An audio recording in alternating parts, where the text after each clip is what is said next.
Hey there, hobby homesteaders. Welcome back to Pig's Peak. Today we're going to share with you why you should get a mid-mount mower for your BX23S, and also why you shouldn't.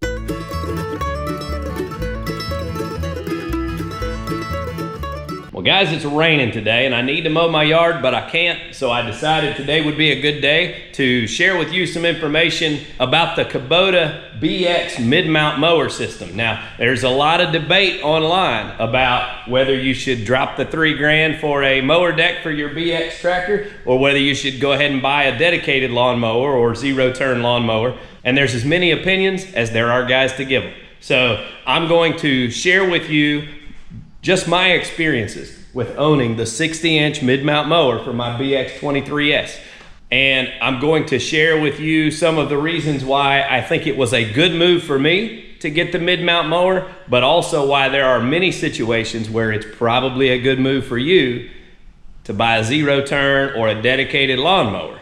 So I'll share with you some of those details. Come along. So guys, when I bought my Kubota BX23S, I was looking for an all-around purchase that would help me out on my little homestead. I've got 38 acres and I knew I was going to need a loader.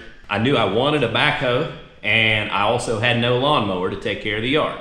So we had just purchased the farm, so finances were a little tight, and I was also looking to kind of do it all at once. So in weighing the options, that was the main deciding factor in going with the mid-mount mower on my BX, was simply because I could go and get 0% financing on the whole tractor and mower and backhoe and loader all at once, and get my payments where I wanted it, and I didn't have to worry about making two separate purchases and all of that. So basically, I just, in not knowing what the correct answer to this question is, I just jumped in. Now, I have been very satisfied with my decision and my purchase, but I can also see quite a few reasons why a person would want to buy a dedicated mower instead of buying the mid-mount mower for their BX. So I'm going to try to be objective when I share this information, and I will also tell you, I don't have a lot of experience running a zero-turn mower, just some of the cheaper models that are out there that tend to get hung up really easy and that sort of thing. So I may also be a little bit biased by that. But to give you guys kind of the rundown of these pieces of equipment, you can pick up the 54-inch mower deck for this Kubota BX for $3,048 is the list price on Kubota USA's website, and the 60-inch is $3,171. I think when I bought it was like $29.99. So $3 grand for the mower deck. Now, my initial thought was, wow, that's a lot of money for a mower deck. But it is very heavy steel, very heavy duty, got really solid blades on it, good construction, you know, gearbox, the whole works. So it's a very solid piece of equipment, and it does a good job cutting. Now, I have been told that the 54-inch mower deck does a prettier job of cutting than the 60-inch, but I've been satisfied with the cut on the 60-inch, so have no issues with that there. Now, as a comparison, I looked up, you can buy a 54-inch bad boy mower for $4,099. You can buy a 60-inch bad boy at Tractor Supply for $5,600. So you're looking at between $1,000 and $2,500 more for the same size cut, to have a dedicated machine to cut your lawn. So let's talk about some of the considerations when we get into why you would want a mid-mount mower or why you might want a zero-turn mower. So you need to take into consideration the size of your lawn and the accessibility to the grass that you're cutting. My yard is, I'm only cutting just a little bit over an acre. It is at the foot of a hill, so it's always soggy, and I have several hills that I have to mow on. And in my experience, the zero-turn wouldn't do very well with that type of terrain. I felt like it would be hung up a lot, which I have hung this up too, but I felt like it would be hung up a lot and would struggle on some of the hills and slopes that I have to cut. Maybe user error is involved in that, but that was my thoughts. The other consideration you need to think about is how frequently you're going to be using your BX for loader work, backhoe work, running other implements like a box blade and all of those things. Because every time you go to mow your yard, you've got to take all that stuff off and put your mower deck on. And on the flip side, when you're going out to run your tiller or do some bush hogging on the back 40, you got to take your mower deck off unless you want to run the risk of tearing it up. And I will tell you, I took mine out one time up on the hill, and I had so much trouble getting through the trails and getting hung up on stumps that you definitely don't want to be running around with your mower deck on while you're trying to do other work.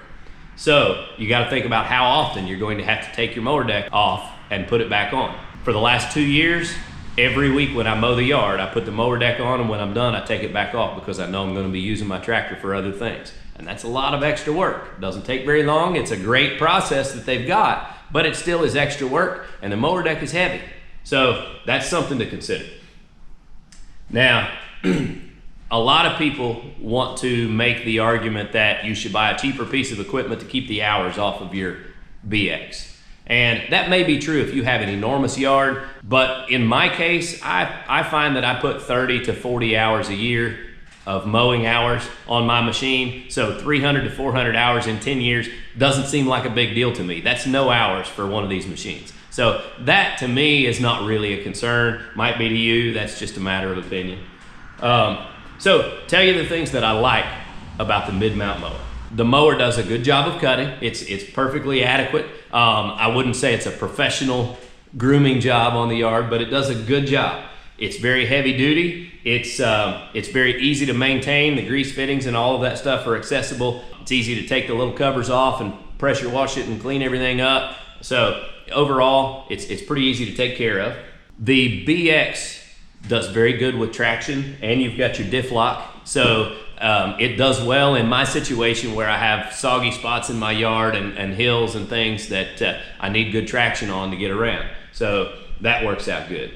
The other positive that I wanted to share is just the fact of why I made the purchase the way that I did, and that is you can do it all in one machine. So you can do your purchasing all in one machine as well as storage. You don't have to have enough room to store a whole other piece of equipment. And that was a consideration for me as well. Now, I'll tell you about some of the downsides to the mid-mount mower on the BX. It's going to be slower than running a zero-turn mower. There's no question about that. You're not going to get your grass cut as quickly with this. Now, it does a fine job and it's fast enough for me, but it's not going to be as efficient.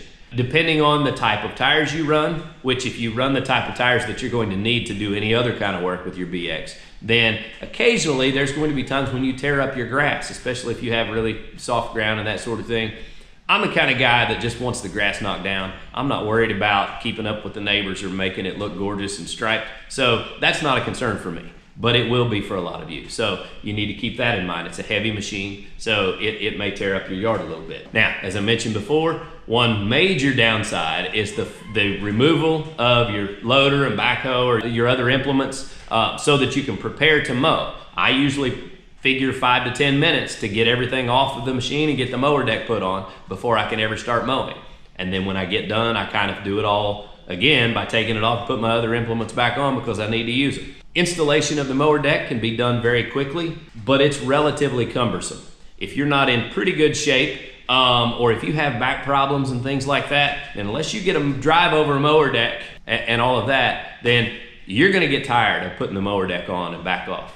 I get tired of putting the mower deck on and taking it back off because, you know, I've got it in on my garage floor where when I take it off, it slides easily, but it's not easy to rotate the wheels and roll it in and out. So that's not really something that's feasible. It just takes too much time. So I slide it, which means I have to grunt and drag the thing around, and that gets kind of old. Sometimes I dread having to take the mower deck off or put it back on to get ready to mow. If you have a rotary cutter or a tiller or something hooked to your machine, you know, that's another pain to have to take it off to get ready to mow your yard. So you end up kind of planning your projects around when you're going to have to mow the yard so that you can try to minimize the amount of switching implements and all that you have to do.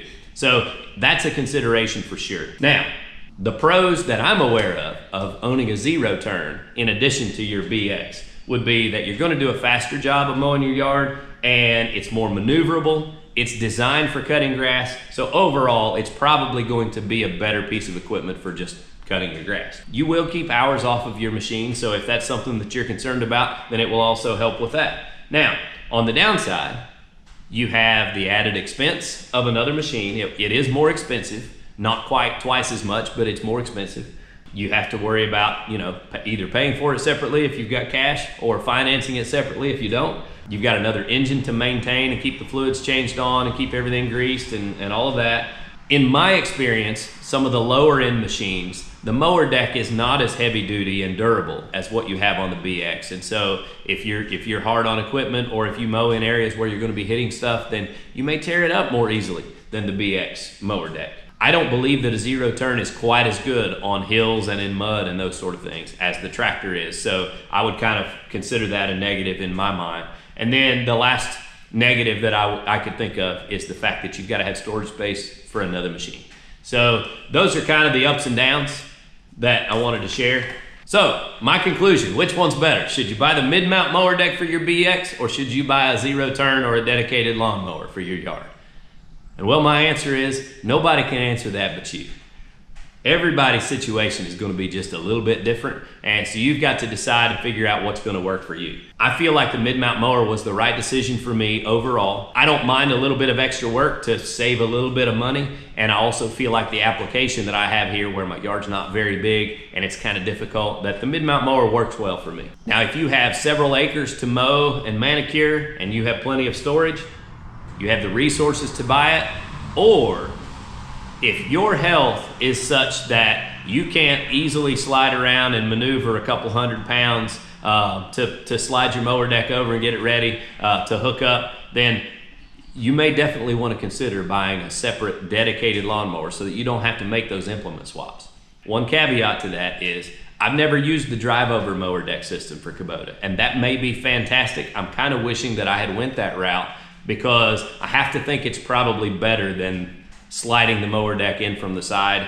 That's the hardest part of putting the mower deck on. The actual hookup situation is not bad. So if you have experience with the drive-over mower deck, jump in the comments and kind of share that with people and let people know what to expect with that, because I just don't have that. I hope that some of these things will help you out when you're trying to make your decision. I know that, you know, there's no right answer for everybody, because we all have different needs and different things that we're dealing with, different financial abilities and storage space and everything else. So we all have to kind of just look at every side of the coin and figure out what's going to work for us. So hopefully this will be helpful to you. I appreciate y'all watching. If you haven't already, please subscribe to our channel, like our videos, and kind of help to support us and grow our channel. We really enjoy doing this, and I really and truly just make these videos to try and get information out there that I think will be helpful to people, things that I've been looking for when I'm trying to make decisions. So hopefully that's what we've accomplished. I appreciate y'all watching. You all have a good day.